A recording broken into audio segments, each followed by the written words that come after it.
It sure looks like a lot of Diablo 3 and Diablo 4 these days. Yep. Diablo 3 2.0 is on the way with Diablo 4 2.0. Previously to the upcoming expansion, Vessel of Hatred, Diablo 4 has been a very mixed game. Initially, the game came out with a much slower pace. The leveling was much more of a grind. The numbers weren't really up into the trillions over and over and over, and your screen really wasn't a cluttery mess for the most part. Slowly but surely, Diablo 4 has evolved into something different to more so something familiar. Now, depending on your taste, you'll probably enjoy at least some of these changes. Diablo 4 has become a more fast-paced, sugar rush fun of a game.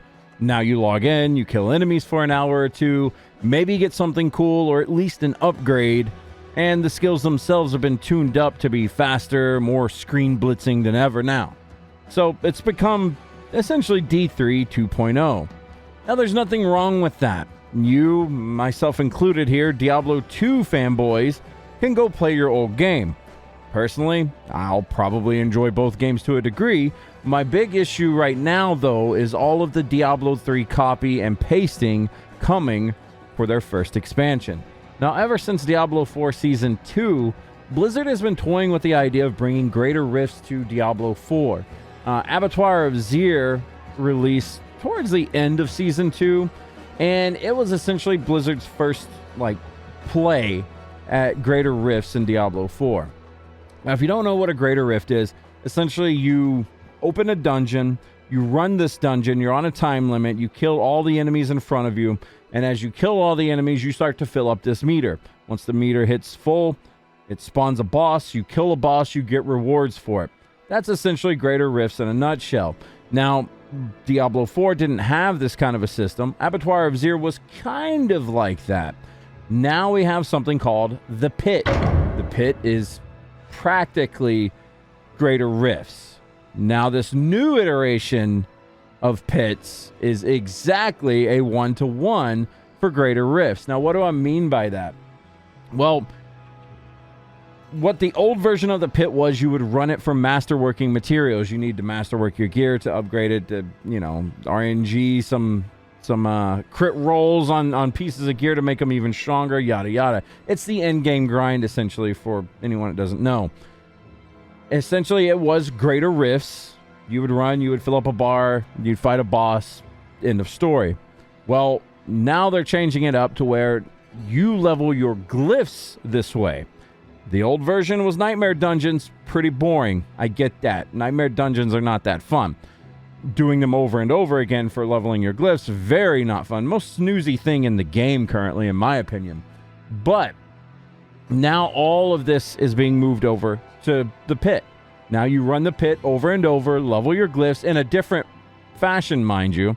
In Nightmare Dungeons, you would get experience points. Now in the pit, it's like a chance, depending on the difficulty of the pit, to level the gem. I mean, not legendary gem like D3, but essentially leveling your glyph as the same way you would level gems in D3. Now, here's my entire argument against all of this stuff.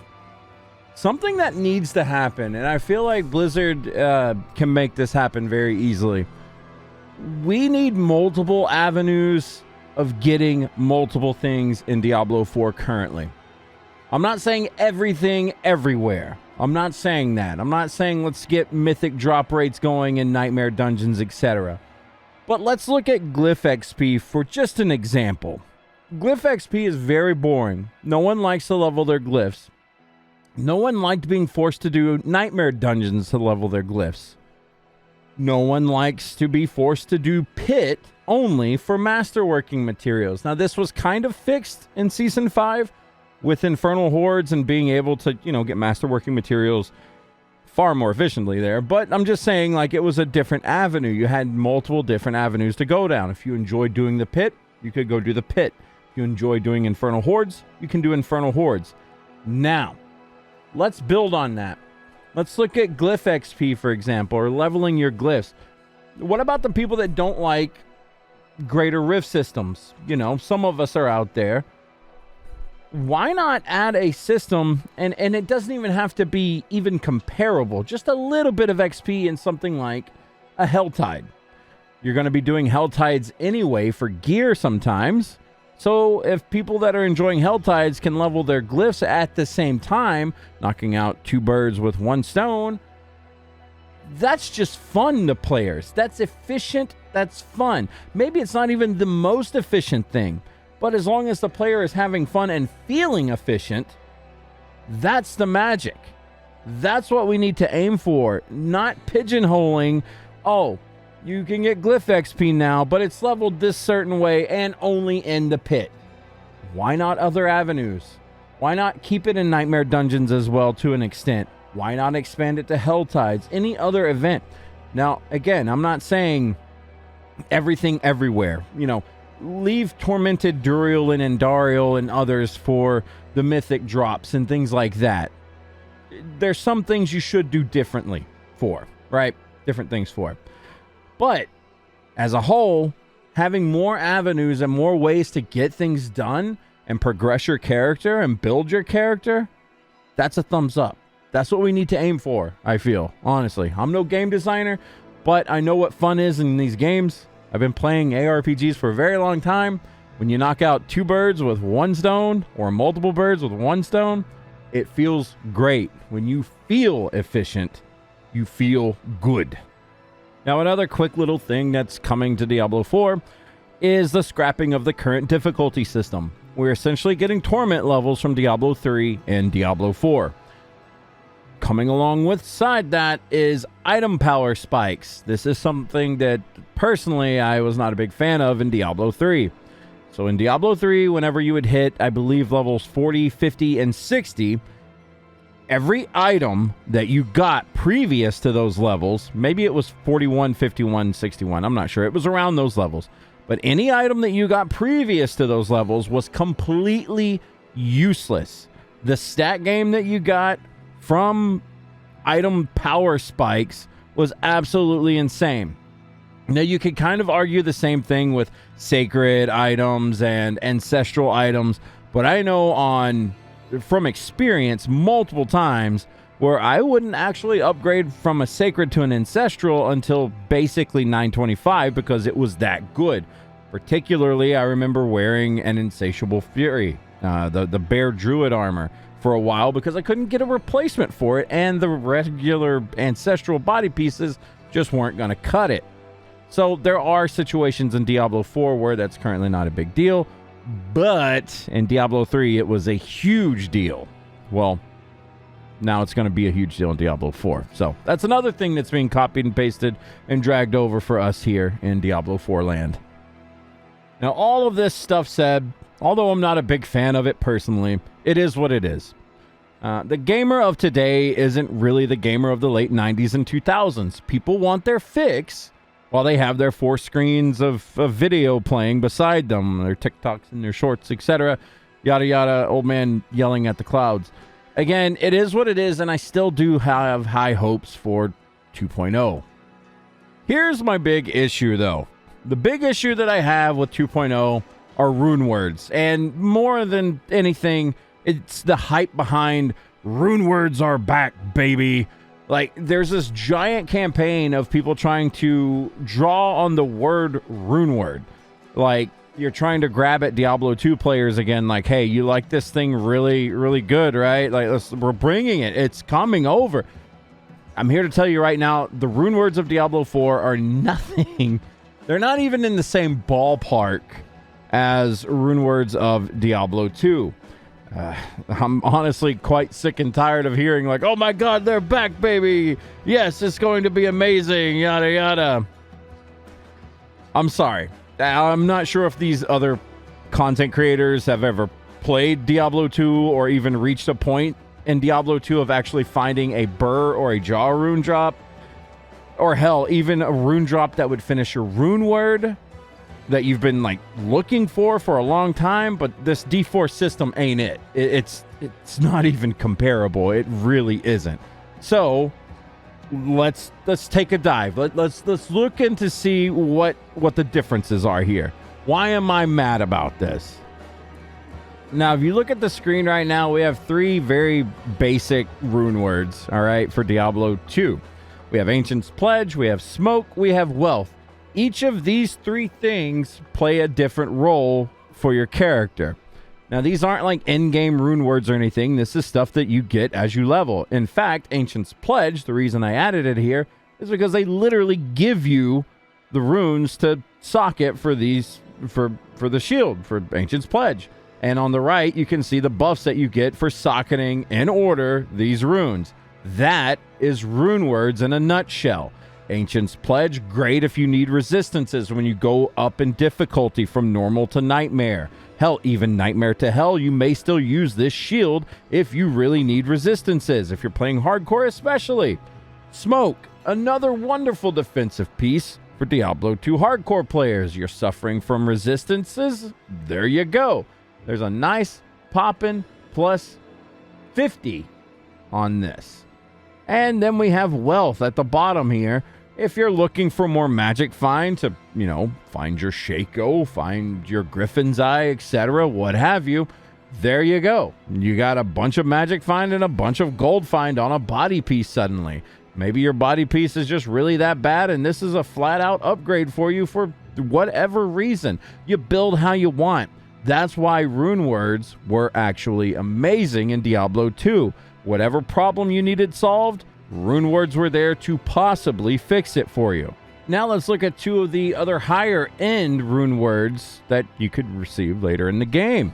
You had Call to Arms. Now, what is great about Call to Arms? Well, this was typically used as an offhand 5-socket flail, and you could give yourself abilities from other classes. A lot of classes would use this instead of having a buddy barb in the game to give them battle orders, etc.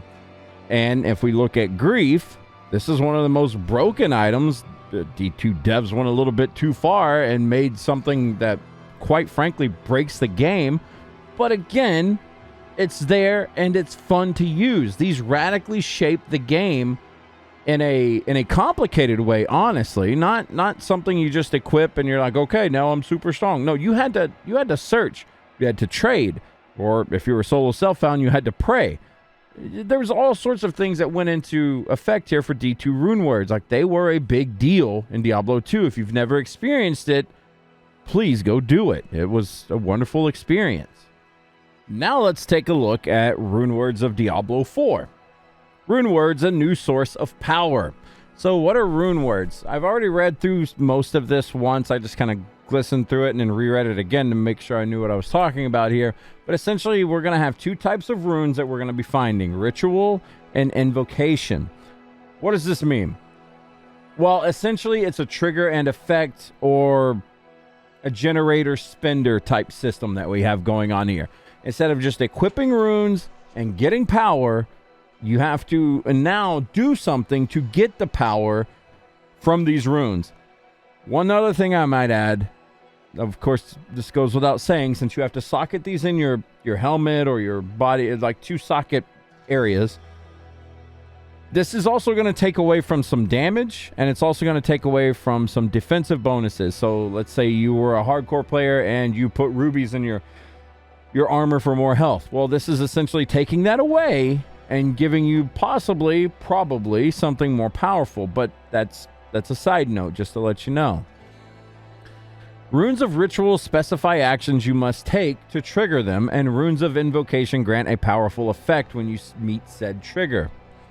So here's the example that they use. Let's take the Bach rune of Ritual as an example. Its condition is for your characters to move 5 meters. So, character moves 5 meters, and it triggers this Jaw rune of Invocation. Its effect replaces your next evade with the Sorcerer's Teleport 2-second cooldown. So if you actually read the description here, it tells you exactly that. It replaces your evade. Now, runes work off of a resource system called Offering. So this is your resource, and you generate it by doing the traveling 5 meters thing. So to break this down into something easy, let's look at this. So you have the Bach rune. You gain 50 offering every 5 meters that you run or move around the map. You pair it with a Jaw rune. So now every 500 offering that you do, so basically you've got to move this times 10. Every 500 offering that you get, you can now use this teleport thing. Doesn't even sound remotely close to Runewords from Diablo 2, does it? But yet there's this campaign and players who have probably never touched Diablo 2 screaming to the top of their lungs, oh my god, Runewords are back. They're not. This is a completely different system. If you're a Diablo 2 player and you're taking a peek at this video and you're thinking, or taking a peek at anything Diablo 4 related right now, and you see this and you think, oh my god, I loved Runewords, I'm coming back to Diablo 4, I can't wait to try out these Runewords. This is nothing. They are not similar. They are similar in name, and they're using, obviously, the old runes like Jaw Rune and stuff like that. Is it a cool system? Possibly. It might be really neat. Is it the Runeword system from Diablo 2 that they're trying to attack nostalgia and drag players back for? Also, side note, you do have to purchase the expansion to play with this, just FYI. No, it's not the same thing. They also go on to give you a big list of ritual runes and invocation runes, and I will admit, some of these do look pretty fun, pretty cool. But it's not the same. I really do wish people would see that it's obviously not the same thing. It's not even close to the same thing. You can also craft runes. If you have 3 of the same rune, you can apparently just gamble, like roll the dice and gamble and see what kind of new legendary rune you can get. Again, it's not even like the crafting rune system in D2. It's probably not even trying to be that, but just saying, you know, if people are like, oh, rune crafting from Diablo 2 is back, not even the same thing there either. In my honest opinion, D2 system was just better. I mean, it was way more in depth. There was way more things that you could do. There was way more of a time sink and a grind and a feeling of satisfaction once you finally got that drop, or maybe you got a different drop and you traded for a rune, whatever means that you had to get it. Not D2JSP, but just saying, you know, it was a completely different experience. Also, one more little side note of what Runewords essentially did to Diablo 2 and its economy that won't happen in D4, more than likely. It might, but in Diablo 2, Runewords gave meaning to grays and white items in the game. It actually gave an economy to the grays and white items of that game. Right now, Diablo 4 is really suffering with an item crisis. You don't use rares past level 15, 20. Why would you? You lose an affix for it. Why would you ever do that? So right now, there's still an item problem with Diablo 4. It is much better. Season 4 fixed a lot of things. Don't get me wrong. I got to give praise to Diablo 4. They've done a lot of good things with the game. This is the first, this 2.0 thing and the whole mix-up and going back to Diablo 3, basically. I know I sound like I'm complaining a lot. I still love Diablo 4. I'm still going to play Diablo 4. But this is there's other things that I wish that they would have fixed first, is all I'm saying. And also, I'm not a big fan of the nostalgia grab at players here, saying these systems are back when it's a shell of its former self. It's actually it's a completely different system, and I wish that they would have promoted it as such. Like, yeah, Runewords are back, but they're different. Not, you know, everyone thinks that this is a D2 system. It's not. It's 100% not. All these news articles you're reading, clickbait, just a heads up. Anyways, enough of my rambling. What about you? What are you most excited about? You viewers out there, you excited for a 2.0? Are you excited for Runewords? Are you excited for the Party Finder system? There's a lot of cool things still coming to Diablo 4. It's not all like, you know, doom and gloom like I've been arguing with Runewords and whatnot. But let me know in the comments down below, what are you most excited for with Diablo 4? Are you excited for the new class? Are you excited for the expansion story? The story was really good in the first one, so let's see what they continue on. I'm really excited to see that. Also, if you haven't already, hit the like and subscribe button. I would appreciate it. Helps the channel out a lot. And if you don't want to see more Diablo content, we're going to be posting it right over here. But with that, I appreciate you for taking your time to watch the video. Thank you, and take care.